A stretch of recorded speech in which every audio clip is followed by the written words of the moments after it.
Hello, and welcome to my channel. My name is Jonathan Cohn, and today I have my book review of the book Cataclysm by Lydia Kang.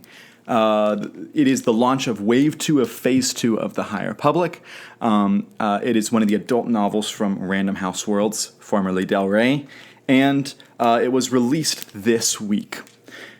So before I go into my thoughts on this book, I thought I'd do a general idea of the High Republic and then also talk about my thoughts on this phase. So we had, in 2021 and 2022, we had Phase 1 of the High Republic, which was talking about all of the life of the Jedi, fighting the Nile, then the Drengir, about 200 years before Phantom Menace.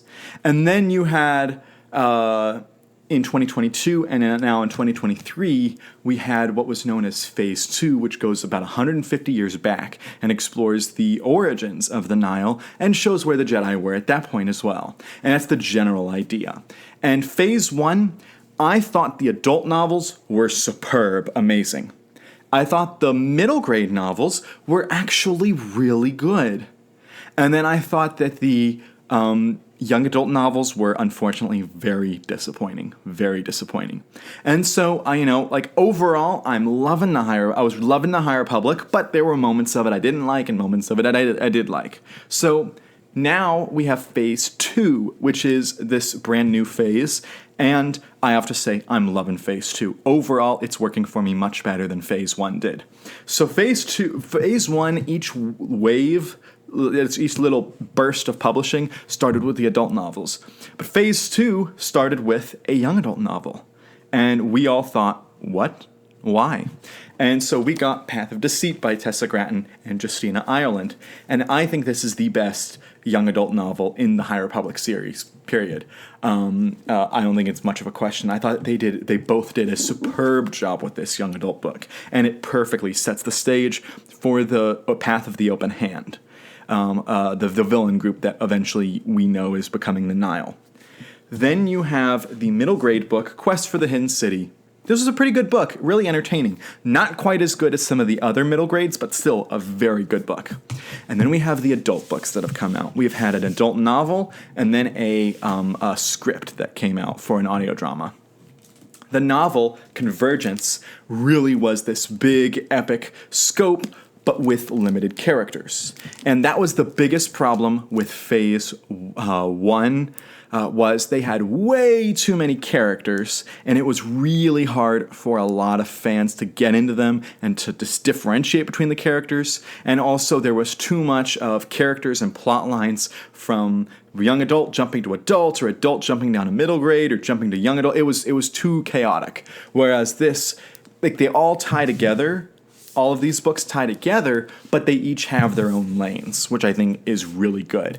And this book tells the big epic political battles of Aaron and Iram and how they're trying to solve their peace, solve their war, this endless war they've been in. And the way they decide that is to have a marriage between the heir to one planet and the heir to the other planet who get married. And so that's the basic premise of the book. Then you have the Battle of Jeddah, which is where they're trying to sign the peace treaty. They decide to try to sign the peace treaty on Jeddah. Unfortunately, the Path of the Open Hand, who I mentioned earlier, is there. And so things do not go well here. And these feature different characters a little bit, although some of our favorite characters pop in for a moment. But this book is mostly original characters. And then you have the new book, Cataclysm, which really follows up Convergence and Battle of Jeddah. At first, I considered this like a duology almost, that Convergence and then Cataclysm are like two books that go together well, and I still think it's kind of a duology, but having read Battle of Jeddah, it's really more of a trilogy. Whereas you look at Phase 1's script, the Tempest Runner, really excellent script, but it doesn't necessarily flow with the books quite as much. It feels like it's like an adjacent character story, whereas this script actually feels like it's just one of the books in terms of the flow of it. And so Cataclysm feels like the ending to a trilogy. And in that sense, it is an epic ending to the trilogy. Iram and Aranroch make a big appearance in this book. They're the main. It's basically after everything goes to heck in the Battle of Jeddah, you're seeing everything, the fallout from it, and the continued warfare. And then you also have this planet Dalna shows up, and this is in the book jacket. So this is not a spoiler. That Dalna, the planet from Path of Deceit, also shows up in this book. And let me tell you, from cover to cover, this is an entertaining book. This is a multi-protagonist story because it picks up the characters from these two books, and so it has a little bit larger cast. But because they took the time to establish the characters in other books by themselves and then slowly integrate them, it feels natural that this is a big, epic story where a lot of multi-protagonists are coming in. If you're a fan of Gela Natai, who is the Jedi on the cover of this book, who's one of the main characters here, she's in this a lot. Also, Axel Greylark, the kind of scoundrelish character on the cover, he's in this a lot. You have the two Jedi from the Battle of Jeddah, Creighton's son and Ida Forte. They're both in this book. And there are other surprise cameos from other characters that are really great. One in particular that I really appreciated, and I'll talk about that in a second, but I won't spoil who the character was. I'll just say why they were important. But this book, it handled everything I think that it needed to handle right. So one of the things that the High Republic has is a unique writing style. When you're reading a High Republic novel, there is an indelible quality to it that you know it's the High Republic. And it's actually quite hard to describe this if you're not actively reading it. It's one of those, you can't describe it, but you know it when you see it. That's what the writing style of the High Republic is. And some people, it kind of turns them off. For me, I really like it. But then there's also this indelible quality to classic feeling Star Wars.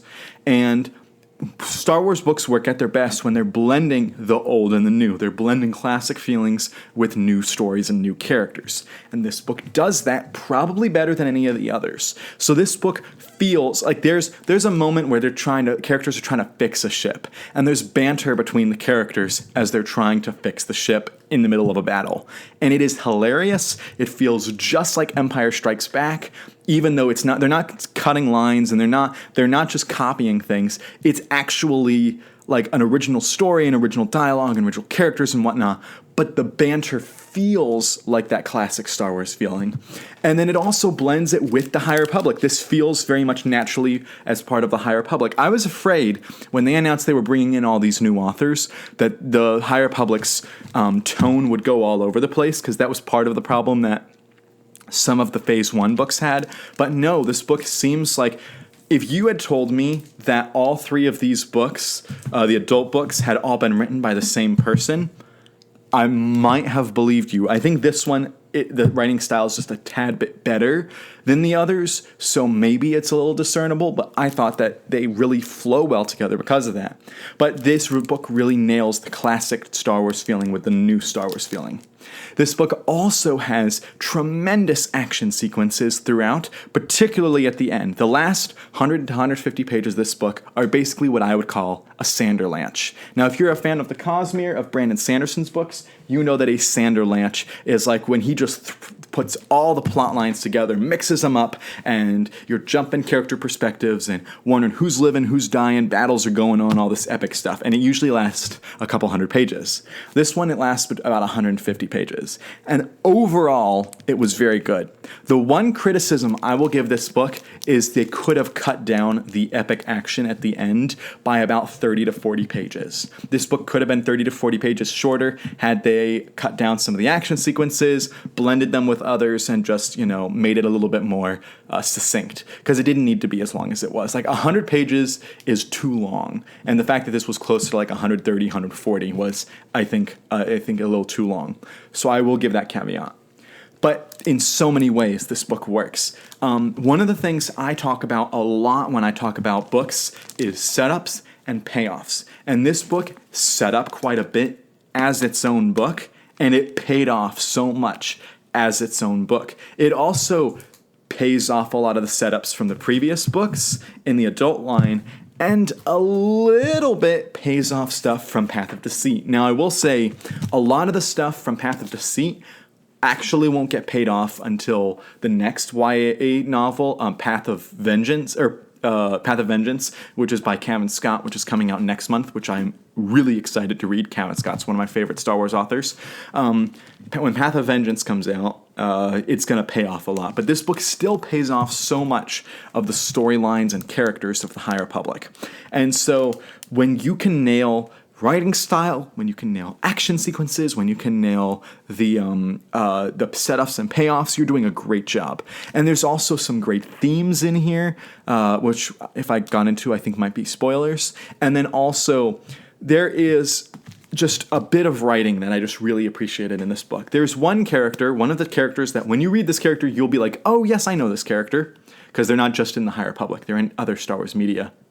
When you read about that character, they have like a little child with them that they're kind of caring for at the time.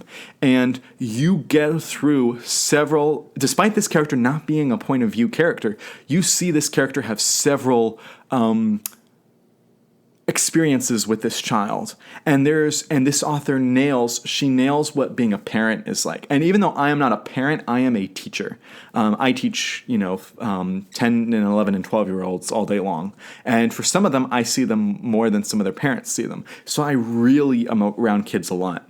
And so there is just this feeling about what it's like to have empathy with kids, the frustration you feel as a parent to kids, the joy when the kid does something great, the sorrow when the kid messes up, the anger when someone attacks your kid, and the fear when your kid's in danger. All those themes are explored in just little bits and little fragments and sentences here and there when this character shows up.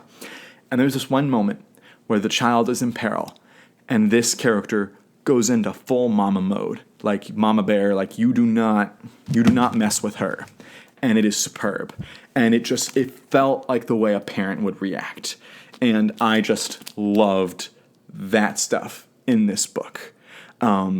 And so there's just so much that I can talk about with this book that just worked so well. As I said, I think that you could have cut a little bit of the action towards the end. Didn't need to make it so long, but still, it was still a quite enjoyable book. I think that the Phase 2 is hitting its stride, and I still have 2 more books. We have the middle grade, which just released the week I recorded this. My copy hasn't arrived yet, so I haven't read it yet, but I will have a review as soon as I read it. That's Phase 2, and then that's that middle grade by Tessa Gratton, Quest for Planet X. And then we have Path of Vengeance. And then, is my understanding, Phase 2 is done after Path of Vengeance when it comes to the prose novels. So now we're going to have Phase 3 in November. And unless Path of Vengeance and Quest for Planet X tank, I think it's safe to say I think that Phase 2 is a better phase than Phase 1. That's just me personally talking. But I loved this book, and I love the direction that it's going. If you've read Cataclysm, what were your thoughts about it? If you haven't read it, do you intend to read it? And if you've read other High Republic books from Phase 2 or from Phase 1, what have been your impressions and thoughts so far?